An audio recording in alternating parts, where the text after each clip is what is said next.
If it is your first time attending a webinar hosted by Auggie, I am honored that you chose to join my session. If you've been to one of my other sessions, you know that I am a Faster Way certified coach focused on helping moms gain energy and build really healthy, sustainable habits for them and their families. But today, I'm coming to you as someone who experienced a very traumatic loss and had a really hard time going back to work.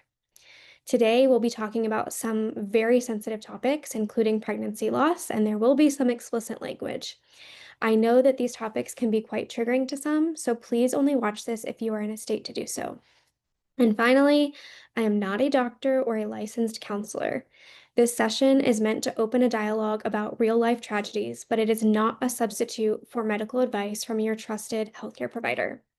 I am simply a woman who felt completely alone, isolated, and lost after pregnancy loss, and someone who wants to help break the stigma around mental health, particularly for women and grieving mothers. Because navigating pregnancy loss does not come with a job description, it requires more grace, space, and support than the world may be used to giving. And you deserve to feel seen, have your boundaries respected, and your healing honored. So, that said, I want to share my story with you because I believe that context is everything. We're going to go back to 2021. My husband and I had been married for 4 years and had been trying to conceive. I had stopped drinking alcohol, started eating healthier, peed on an ovulation stick every morning, and month after month got negative pregnancy test after negative pregnancy test. About 10 to 11 months after making all of these changes, there was one day where I just felt like, oh my gosh, it finally happened. I just had this intuitive sense that I was going to be a mom. But 2 weeks later, I got what I thought was my period, and I was crushed. Well, fast forward 2 weeks, and my energy was just super low. I was just super tired, taking 2 to 3 hour naps a day, and just felt off. So I decided, what the hell? I'm just going to take a pregnancy test. Now imagine my surprise when that clear blue pregnancy test read pregnant. The exact words out of my mouth were, holy shit. I stood there for a minute in shock and then just broke down in tears. I called my OBGYN and was told that they don't bring people in until 8 weeks. I was flabbergasted. So I explained to them the timing of everything, and the receptionist agreed to get me in a little bit early on January 3rd. I figured since I had a few weeks to wait, it would be no big deal to wait to tell my husband. After all, it was going to be the perfect timing. Now, for context, my husband went to the University of Georgia and is a huge Bulldogs fan for football. And they just happened to be playing in the Orange Bowl on New Year's Eve. If they won, they would earn a spot in the college football national championship game, which was a really big deal. So I got on Etsy, ordered a onesie that read baby dog. I ordered an expectant father book off of Amazon and coordinated with a local pizza place to have its game time spelled out in toppings on pizza because pizza and beer has always been my husband and I's thing. So I also was going to have an empty pizza box that would have the onesie, the positive pregnancy test, and the book in it. So I was like, this is going to be perfect. The perfect way to tell him. He's going to open the first box and just think, oh, it's game time. That's something cute they're doing for football. But then when he would open the second box, he would realize what was happening. Well, December 30th, I woke up with excruciating pain in my abdomen. I called my OB office and explained what I was experiencing, and the nurse said, oh, it's probably just something related to gallbladders. You should go to urgent care. So I did. The doctor there told me, you need to go to the emergency room right now. If you're pregnant, they need to do an ultrasound to make sure it's nothing with your pregnancy. Now, to make a long story short, it ended up being a ruptured ectopic pregnancy, and I had to be rushed into surgery because of the internal bleeding. So my husband got to find out over the phone at work that not only was I pregnant, but that we were going to lose the baby and I was being taken into emergency surgery. Now, I tell you this entire story because that's what went into my loss. And it's likely what goes into a lot of women's losses. There's so much thought and hope and prayers and a million things. But at work, it's just, oh, take a day and we'll talk about it. So, today I want to just have an open dialogue about the things that helped me when I had to return to work, and hopefully they will help you or someone that you are supporting. The first and possibly most important thing is for employers and employees to know or look into your benefits. Now, benefits sounds like just a horrible term to use in this situation, but look into what's available. So, the different types of leave. Some pregnancy losses are covered in bereavement leave, some are covered in short term disability. So, knowing your rights is really helpful. Another thing to look into is therapy or counseling. So, for example, Modern Health, a lot of companies offer, and they have free coaching or discounted coaching and counseling. Some companies also offer meditation apps like Calm or Headspace, and then, of course, employee assistance programs. So, really digging in to find out what resources are available to you is great. Now, once you know that and what you're entitled to, I think open communication is really important. Now, I also want to say it's important to remember that not everyone is comfortable sharing about their experiences. As for me, I am an open book. I will tell anybody anything they want to know, but not everyone is. And when it comes to open lines of communication, a mentor of mine recently said that at some point, corporate America shows you if you matter, and you have to decide if you care if you matter.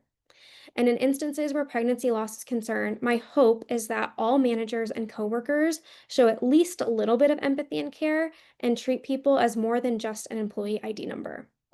Now, going back to work, I felt a lot of things: sadness, overwhelm, frustration. And on my first day back, someone asked me, "Oh, are you excited to be back?" I literally didn't know how to answer. It's not like I was on vacation. I was mentally and physically recovering from losing my first child and from facing my mortality. After all, in my doctor's note, there was a line that literally read life threatening situation. Now, that's a lot to process, and it doesn't just go away. So, that brings me to the idea of micro boundaries.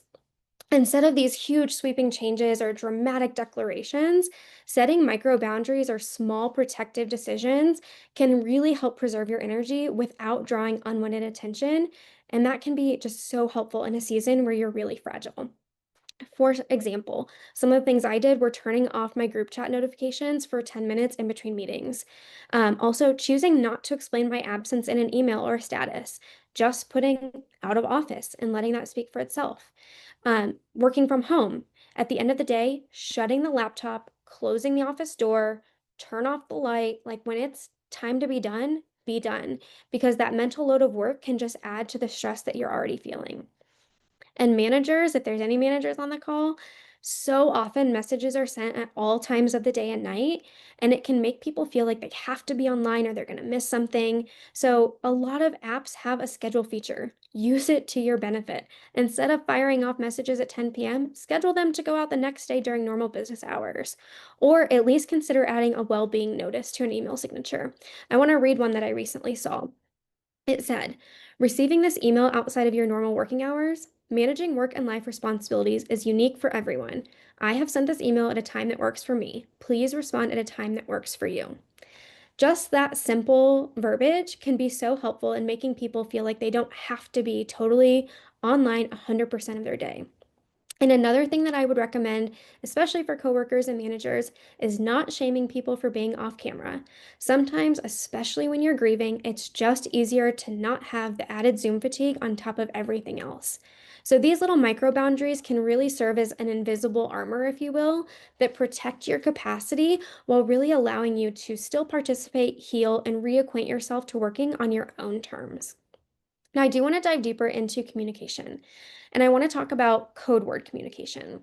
So, if you have a trusted coworker or a manager, establishing some kind of nonverbal or shorthand signal for when you're having a really hard day can be good. Because if there is one thing that I know for certain, it is that grief is not linear. It comes at what feels like the most random times. So, having a way to let someone know that you might need some extra space that day is really beneficial. Some examples might be sending a blank email or sending a specific emoji. Or maybe it's a phrase like, hey, I'm going to be heads down today, where you communicate the need for space without the explanation. So, by having that sort of code word communication, it can help prevent that emotional overwhelm of having to explain your grief over and over and over again. Another type of code word or phrase that I used was I was in Hawaii. And this was just a simple way for me to let the person I was talking to know that I had gotten lost in my thoughts, kind of lighten the mood while also acknowledging that I was not fully present. So maybe yours is I was on a beach or whatever it might be. But that can be really helpful to just address, like, hey, I'm not fully present here. Now, if you're feeling like, hey, I want to open up lines of communication, I want to share a little bit more about how I'm feeling and how I'm navigating this loss, but you aren't really sure how to, I like to respond with metaphors, analogies, or figures of speech instead of one-word responses. So I think so often we're conditioned to just say, I'm fine or I'm good, and just leave it at that. But if we respond in a way that's unexpected, we can open up a larger, more honest conversation. So, for example, if I was feeling really overwhelmed one day, I might say, I'm kind of feeling like a piece of tissue paper in a tornado. I'm twirling around, but still kind of hanging on. So, while it can seem lighthearted, it also helps people kind of pause and really focus on where you're at. Now, where you're at, I think is also really important when it comes to communicating with managers and coworkers about feedback. So, a lot of times we are so accustomed to just blurting out everything we want to tell someone. But particularly for someone who is grieving, and even for people who not, this is a really beneficial tip, is asking, hey, are you open to feedback? So before just spewing it all out, let the person pause and say, you know what? I'm not really in the headspace for feedback today, but could we schedule some time tomorrow to talk about it? So that gives the employee some time to really emotionally prepare and receive the message with more clarity and stay engaged without feeling attacked or unsafe or like they've done everything wrong. So that simple phrase of, are you open to feedback, can be really helpful. And while we're on the topic of communication, we also need to explore some of the off the cuff phrases that can be particularly triggering, especially to women who have had a miscarriage. A few phrases that really caught me off guard when I went back to work were, oh my gosh, I'm dead, or I'm dying, that's so funny, or hey, yeah, we killed that idea. Because in my mind, all of those reminded me of the loss that I had, that my baby that had a heartbeat that was stuck in my fallopian tube was no longer here. And that was really difficult.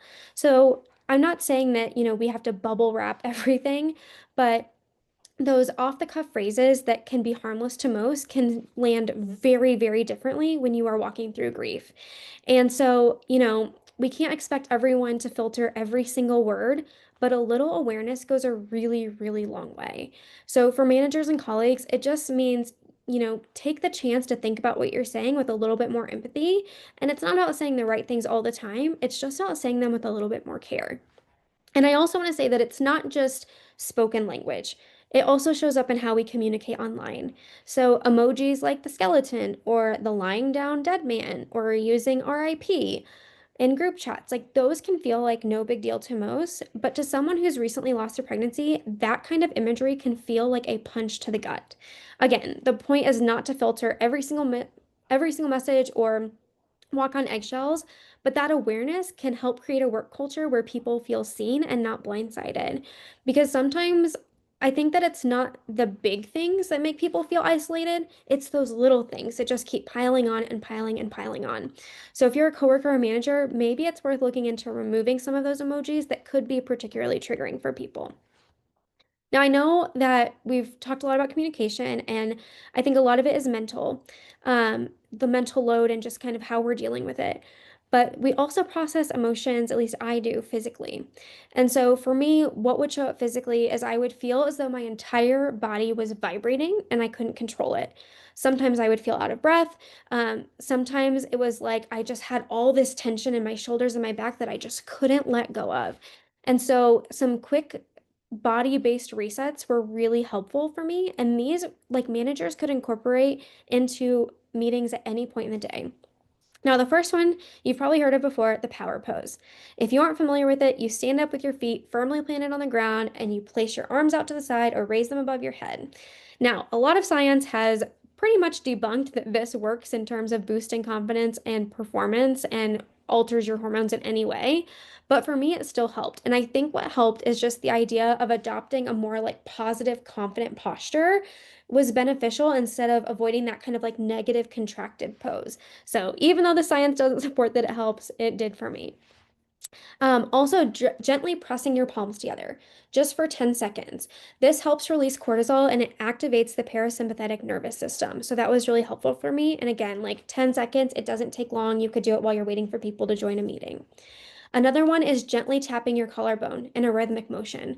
So, when you're feeling anxious or overwhelmed, that's one of the simplest things you can do. And it's part of something called emotional freedom techniques or EFT. And basically, what it does is it helps calm your nervous system. So the idea is that tapping stimulates the vagus nerve, which then signals the body to kind of relax, and it really does work for me. Another thing that I did that my therapist recommended was pushing my feet into the floor. Now, I work from home and I am less than 5 feet tall, and so I usually have my legs crossed or they're dangling in the air. So, this grounding technique was she told me to push my feet into the floor and take a minute to really feel the ground beneath me and to try to describe the feeling of what it felt like. So, it really kind of makes you focus and be present in the moment. And the last thing that really helped me was taking 60 seconds to take three big, long, deep breaths. Something as simple as breathing and having intentional breaths can really shift your entire nervous system. And it basically activates your body's natural rest and restore response. And so it signals to your brain, like, hey, I'm safe. And that alone can help to start calm your anxiety, lower some of those stress hormones, and even sometimes improve focus. And for managers, like this is something super practical that you could do at the beginning of every single meeting. It's very simple, it's free, and it can make a measurable difference in how people show up, especially those who are quietly carrying something really heavy like a pregnancy loss. Now, I would say too, like you're not just helping the person who's carrying something heavy, that breathing exercise can help everyone feel a little bit more grounded and focused. Now, when we think about work, feeling more focused, feeling more human, we have these expectations. And so I also want to talk about that feeling human means being realistic with ourselves and with our managers. So if you're grieving the loss of a pregnancy or grieving the loss of a child, it might be time to redefine what professional means in this season. So remind yourself that showing up doesn't always mean performing at 100%. And I say that because when I expressed that I was struggling and feeling a little overwhelmed, I was told that I needed to be 100%. And if I wasn't, I needed to let my manager know because they needed my full focus. Well, I'm sorry, but grief comes and goes, and I can't, help that, oh, someone had their kid on a Zoom today, and that triggered me. Like, there are things that just allow us to not be 100% when we're in that grieving season. So maybe you're not as bubbly as you used to be, and that's okay. Maybe you don't contribute as much in meetings, and that's okay. In my opinion, I think what makes you professional is your presence in the midst of pain and doing the best you can in this particular season. And for me, part of that meant setting a really small goal each day. So I would grab a sticky note and I would write a number on it between 1 and 4. And that was then my goal for the number of questions I needed to ask in every meeting I was in that day. And what it did was it helped me really focus on the conversation, engage in that active listening, and be able to ask follow up or clarifying questions because I was actively paying attention. Now, of course, there were times when I would have to do my, hey, I was in Hawaii because my mind did wander. And that's totally normal or common when you're going through grief. Now, there are some resources that I want to share, and I will, let me pop this in the chat. There are some resources that were really helpful to me.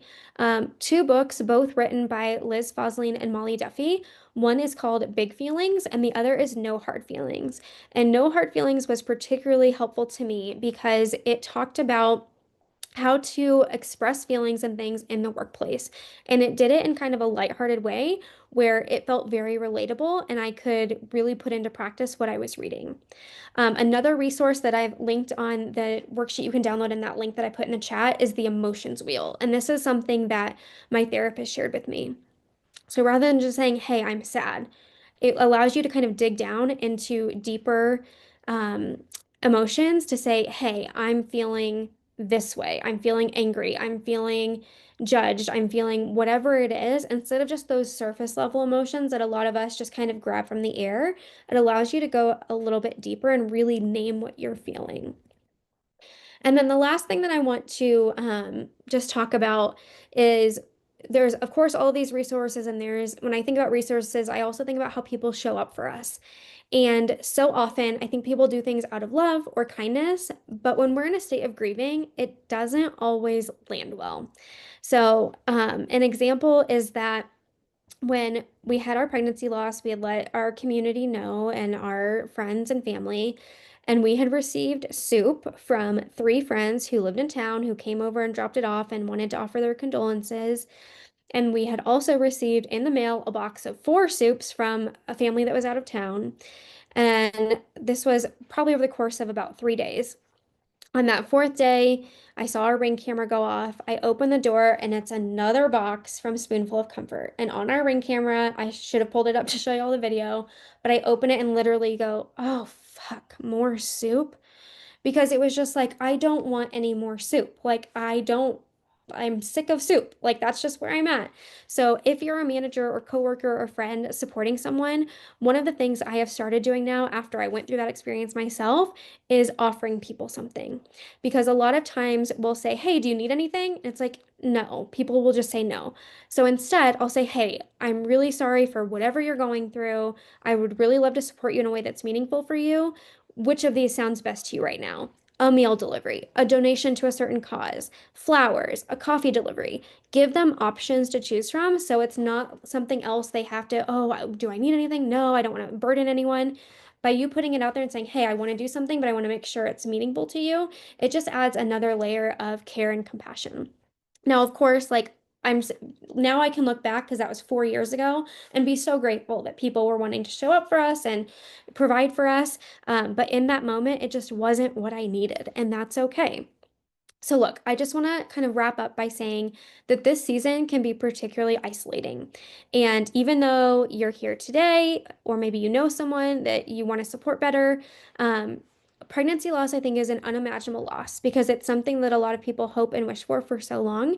And when it happens, you just really have to find your way. And so, we may not be friends, we may not be connected on social media, but know that I am here to support anyone who is going through it as a sounding board, as someone without judgment or shame, because I know when I went through it, I felt very isolated. I felt very alone. And so I just want to extend the offer to anyone that if you are going through it and you need someone, please reach out to me. Now, I know that we've covered a lot today, and so I did put in the chat a link to a resource. You can download a handout, so it has some of those things highlighted for you. But I hope that whether you are the one grieving or supporting someone that is, I hope this talk offered a roadmap of sorts, not a perfect one, but a real one, of how we can help each other move forward and with more awareness and compassion. And if you are the one walking through pregnancy loss, I hope that some of the things I said today resonated with you and that you kind of feel validated in your journey and know that you are not alone. And the last thing that I will say before we wrap up is that so often I think mental health topics, particularly pregnancy loss, are brushed aside. But when we refuse to ignore it or downplay it or rush past it, when we actually take the time to make room for it and connect on it, we can encourage healing and we can start breaking down some of those stigmas around maternal mental health, particularly. So, thank you so much for being here. And please connect with me if you ever need someone to support you. Thanks so much.